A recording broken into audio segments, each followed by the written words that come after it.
Greetings and welcome, people. I suppose it's a bit redundant to say it's been quite a while since I've uploaded a video, but there we are. Life does that sometimes. But anyway, as the title of this video is likely to suggest, and it might be a bit of a bold statement to claim, but I don't think there's going to be another video like this anywhere online. I think I'm fairly confident in that. Obviously happy to be corrected if anybody finds something the same or similar. But anyway, getting on for 3 years ago now, I posted a video in which I, excuse me, hands coming into shot, in which I made I think it was this video, and I made this comment or complaint. I've noticed with these brakes, particularly the front brakes, if the bike stands for a period of time, the front brakes do seem to get a bit sluggish, and I know they shouldn't do that, and I'm fairly certain they're not dirty.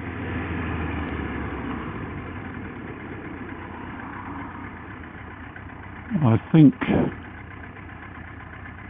think the problem lies possibly in the seals. Now, I completely overhauled the front calipers year before last, and of course they've been maintained since, but the seals in there are what I'd put in coming up for 2 years ago.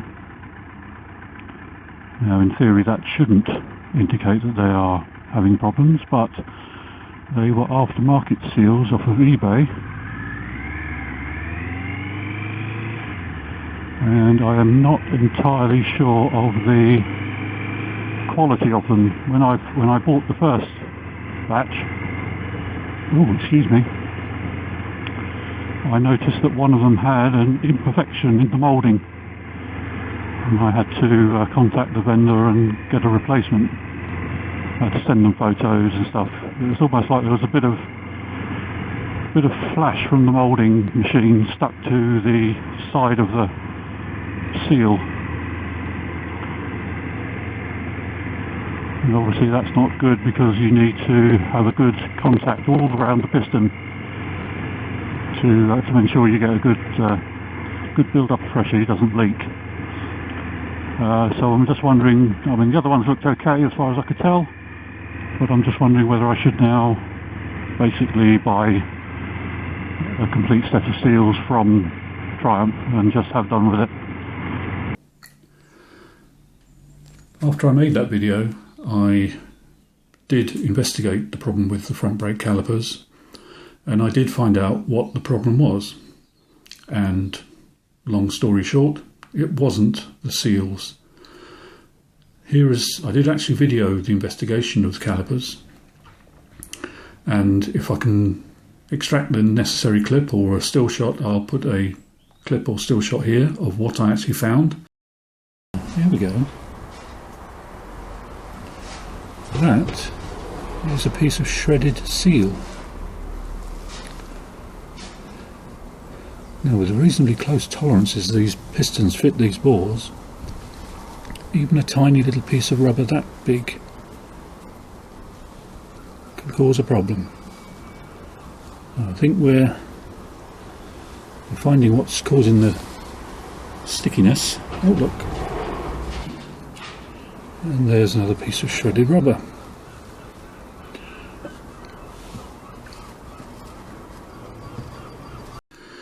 And although I said it wasn't the seals, the problem was related to the seals, but it was these. Now these are the aftermarket stainless steel pistons that I bought. I think when I bought them they were something like £75 per set. Now that's obviously 4 per caliper, too big, too small per caliper. £75 a set, approximately £150 worth of pistons. Now generally looking at them you'd say, well, they look fairly well made, but the problem is in the bevel on the edge. The bevel isn't big enough. Basically what it was doing, instead of entering the bore and pushing entering the bore of the caliper and pushing the seal to one side to slide past, it was actually pinching the seal up and slicing a little bit of the rubber off, which was then obviously sitting between the wall of the piston and the wall of the caliper, causing drag. So that was what was causing that. Now, you can look at these, and although you can actually see the chamfer or bevel or whatever you want to call it, it does actually have something of an edge, and I think it was that edge that was catching the seal and shaving some rubber off. So I thought, well, what do I do about that? I'm not about to throw away £150 worth of stainless steel pistons. I mean, if I'd known about TRK stainless pistons at the time, I would have spent roughly the same amount of money on a set of those, and job would have been done, because TRK pistons are pretty good. I've got some in the back caliper of the bike, and they went in no problem at all. So what I needed to do was to rectify the issue with these pistons. Now, in an ideal world, I would have internally mounted these, chucked them up on a small lathe, spun them and modified the chamfer on all the edges, and the job would have been done. I don't have a small lathe, and a small lathe would be something of the order of £500 to £600, and that doesn't even include the problem of where would I set the lathe up. I don't have the facilities to do that, so I needed something a heck of a lot cheaper, preferably with something I already have. So I thought, well, I've got a few things that I could spin things up on, but probably the most appropriate one would be, just bear with me a second. Oh, one of these, can't quite get that all in shot, but obviously a power drill. Yes, I do have a cordless power drill, which could probably have worked just as well, but I think a mains power drill would probably be better.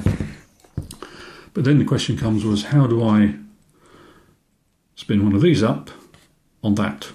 Obviously, mounting it directly to the chuck is not an option.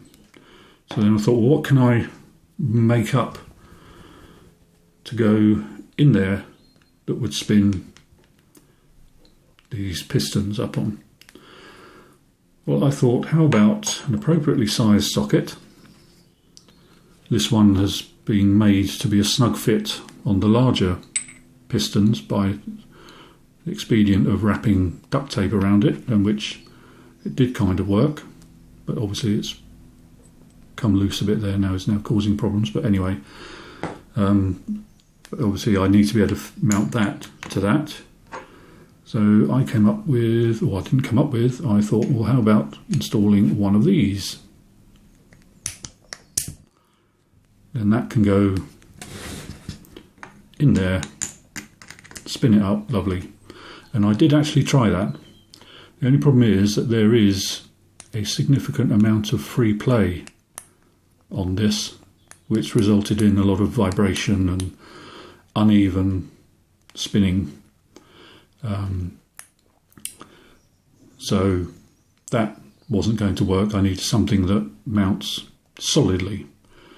So that led me on to these. These are obviously already mounted on the arbor, ready to go. I just needed to make it fit that. I mean, that's quite a lot of room there, and that is the closest size. In fact, that is the biggest size I was able to find in these, and that would require a lot of tape to make up the gap. And again, I don't think that would spin very successfully. It would spin, but it would be, I think, uneven.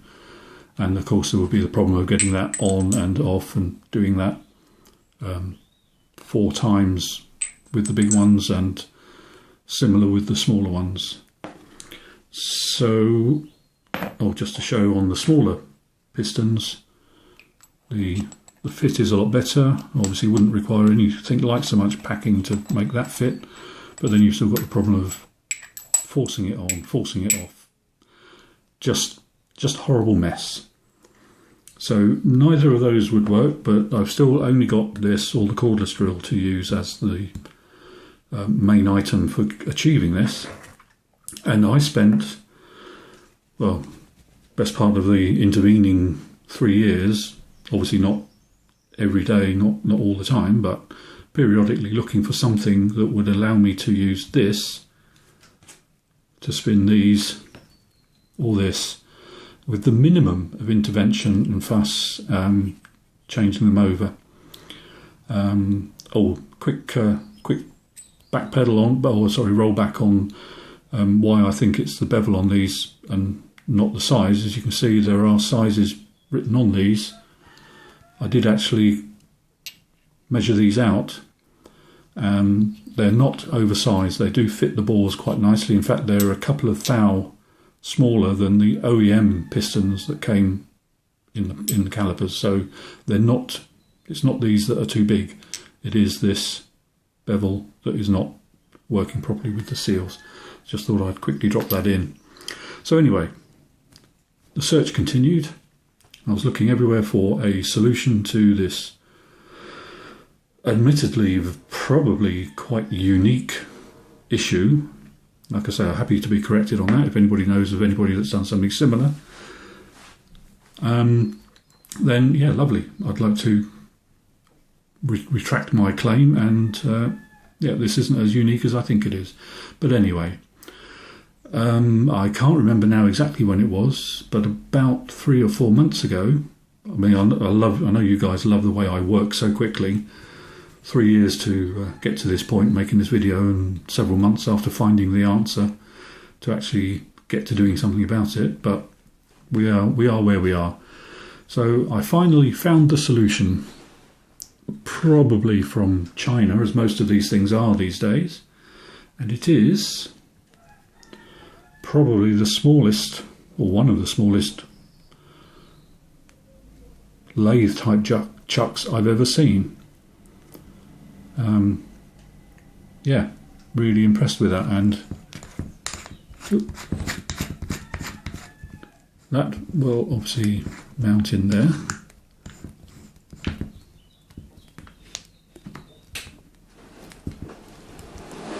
Oops, sorry, one of my boxes just dropped down. Sorry about that, bit of a loud noise. And this operates by just turning this knurled section at the back, which moves the jaws out, and obviously turning it the other way moves them back in again.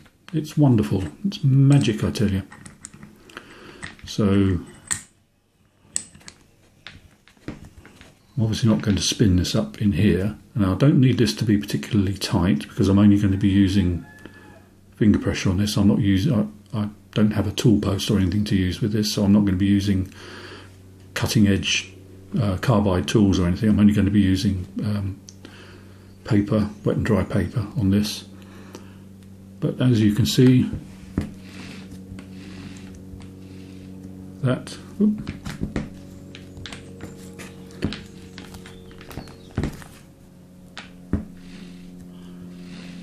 will obviously spin quite nicely with that, and all I need to do to change to the next one is undo that. And obviously, I don't think, nope, I need to go to the outer step for these ones, for the smaller.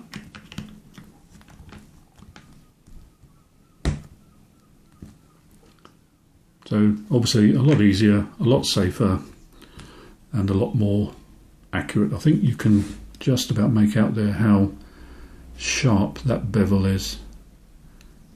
Yeah, it's got quite an edge on it. So that is what I'm going to do. I need to fix this up in a way that is safe and secure, which I think I can do. So I'm going to go and do that and give a demonstration of how this works, I hope. Just watch now and watch everything go horribly wrong. I'll go and set up and we'll come back in a short while.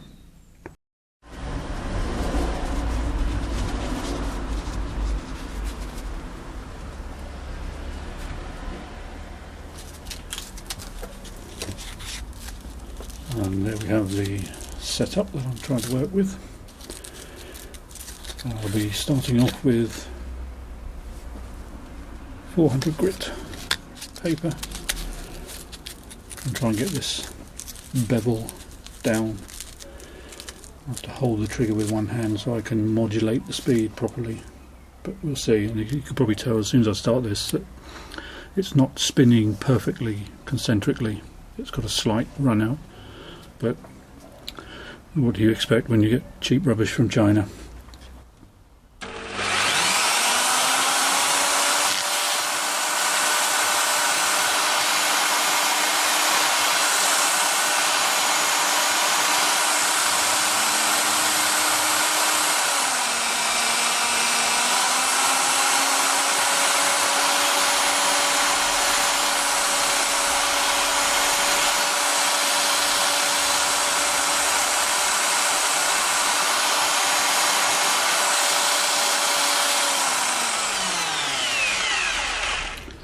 This would probably work a lot better if I was able to use some proper post-mounted tools, but obviously looking at this setup you can see why that's not going to happen.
Starting to look a lot better. This is obviously going to take quite a while, so need to finish this, do the other 7, and then get all of these in that machine over there. And there's plenty of brake caliper rebuild videos on YouTube, so I don't think that's really going to be of much interest to anyone, so hopefully see you back out on the bike soon.